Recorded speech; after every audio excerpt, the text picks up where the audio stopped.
How's everybody doing today? This is Corey Lee's Boxing, and we are back with another banger. So please smash that like button and subscribe. And yeah, man, we're gonna talk. Teofimo Lopez's dad is back in the news again, man. He cannot stop talking about his son and what his son can do. And while he's talking about his son and what his son can do, everybody else is saying that Teofimo Lopez needs to get rid of his dad. I'm hearing various reputable channels saying that, Teofimo Lopez's dad's time is pretty much up. And he should move on. Regis Prograis has said that.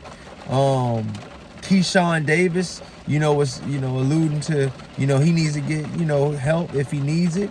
Because a lot of these guys are at 135 or 140 hovering around Teofimo Lopez's weight class. So these are guys that are chiming in that could possibly fight Teofimo Lopez one day. And they're still saying that he needs to get help. And they're looking out for his well-being as well.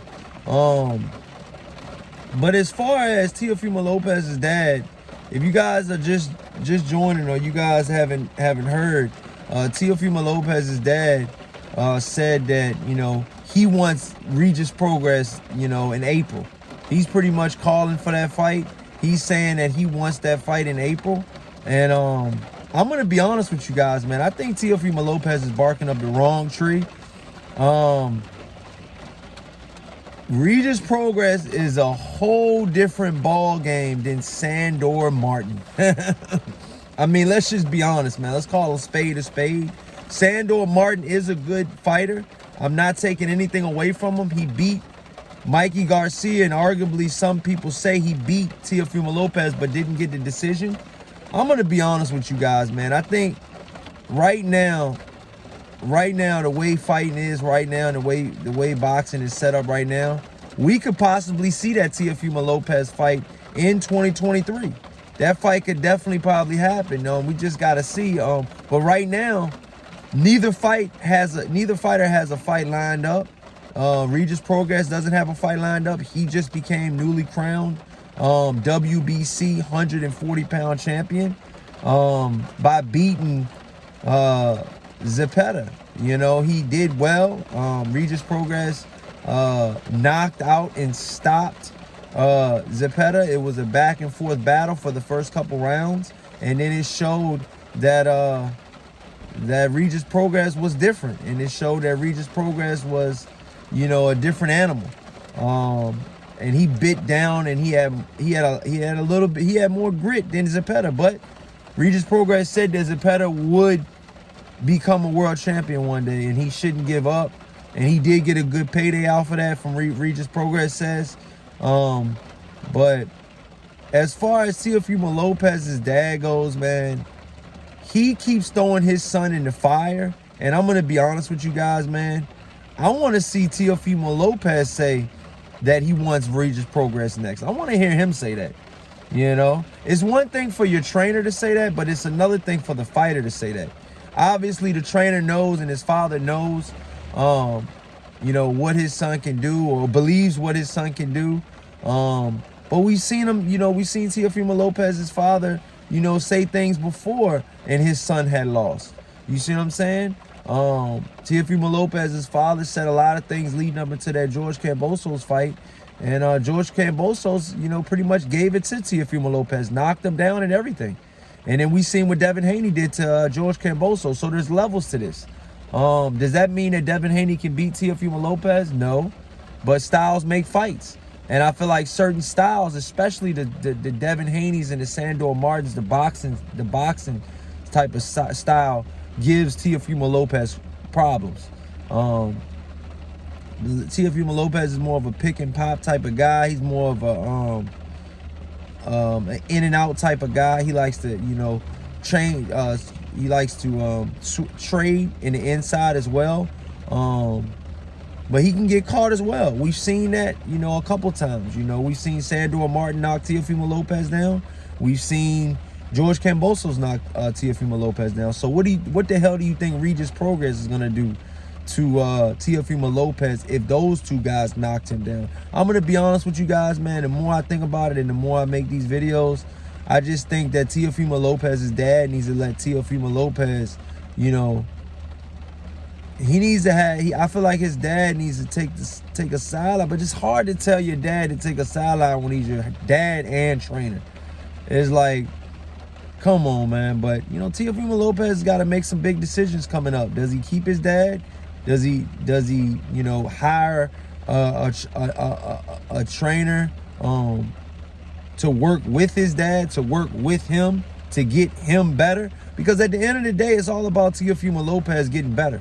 You know, if he's going to ever get better, it's going to be now.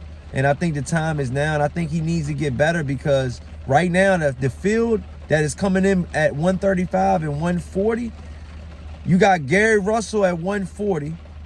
You got, you know, Keyshawn Davis at 135, possibly moving up to 140, you know, soon enough.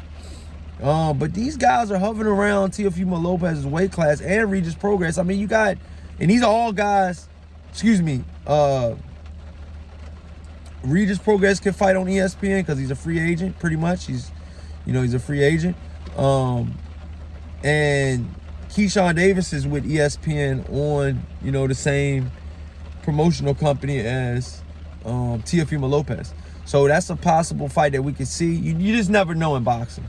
But I'm going to be honest, man. I just think Teofimo Lopez right now, he needs to probably have one more fight, one more, you know, not tune-up, but, you know, kind of on the level of a Sandor Martin. Maybe not as good as a boxer as Sandor Martin is. I think Sandor Martin is an underrated boxer. He has a really good 1-2. And we seen that a really good crisp 1-2 can give Teofimo Lopez problems. And we seen that in the Sandor Martin fight, and we seen that in the George Kambosos fight. So, you know, it doesn't take a rocket scientist to see that, you know, a really good, crisp, solid jab can dictate the fight for 12 rounds and can win you a fight, you know, if you stick with it. You got to stick with the game plan, though. That's what a lot of fighters, you know, they rear off and they start doing their own thing mid-fight, and you and your trainer then worked on this the whole fight. Now you're veering off and you're doing your own thing. Now you fuck around and lose the fight, you blame your trainer. You didn't listen to anything your trainer said from 6th round on. So it's like some of these fighters, they got to actually look at themselves in the mirror and actually, you know, like the Rivera fight. Frank Martin versus Rivera. Prime example. And at 135 pounds, Teofimo Lopez's, you know, former weight division. Frank Martin was moving, okay, and disrupting Rivera, and Rivera made no changes. You know, same with Teofimo Lopez. Sandor Martin was giving him the stiff jab, okay, and was moving.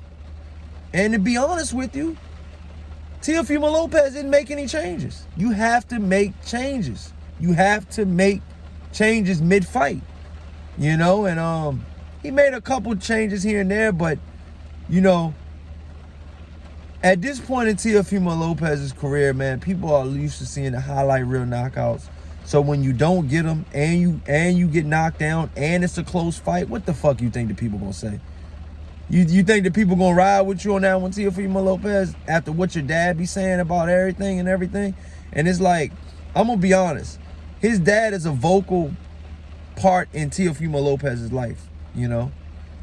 But at some point, man, do you guys think that Teofimo Lopez's dad is writing checks that Teofimo Lopez can't cash?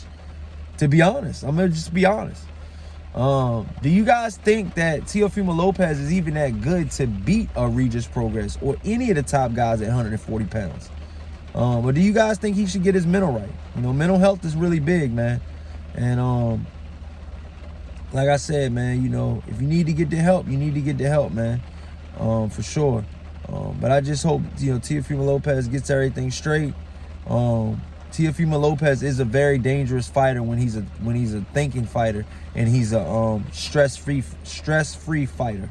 I interviewed Teofimo Lopez here on the channel before at the MGM Grand after the Nakatani fight. If you guys can go check it out. And I asked him, I said, hey, man, how's the personal life? You know, is that affecting you inside of the ring?